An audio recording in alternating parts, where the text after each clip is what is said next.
In today's video, I'm going to teach you how to make forms in Asana.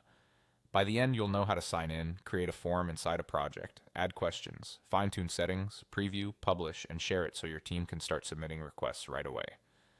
Start by heading to Asana's login page. Choose Continue with Google, then select your Google account to sign in.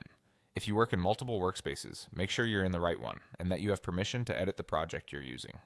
Open the project where you want the form to live. Forms are tied to projects in Asana, so any submission becomes a task inside that project. At the top right of the project, click Customize to open the customization panel. In that panel, select Forms.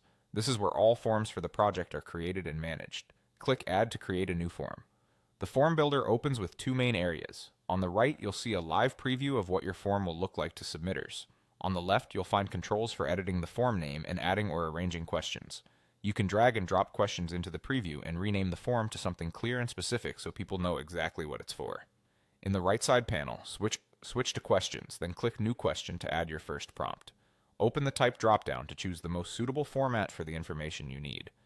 Use text for open-ended answers, single select when you want one choice from a list, multi-select for multiple choices, date for deadlines or event dates, and number for quantities like budgets or hours.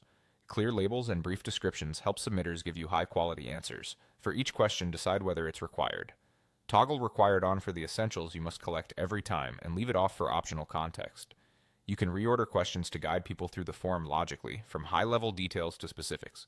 Next, go to Settings to fine-tune how your form behaves. Here you can adjust things like the form's confirmation message and other configuration options that help route submissions cleanly into your workflow.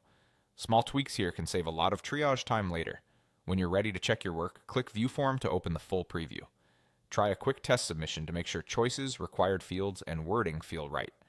If everything looks good, click Publish to make the form live. After publishing, Asana will offer sharing options. You can copy the form link to share with teammates or external partners, or simply close the prompt if you want to share it later. And that's it. You've created an Asana form, customized questions, adjusted settings, previewed, published, and learned how to share it. Happy building!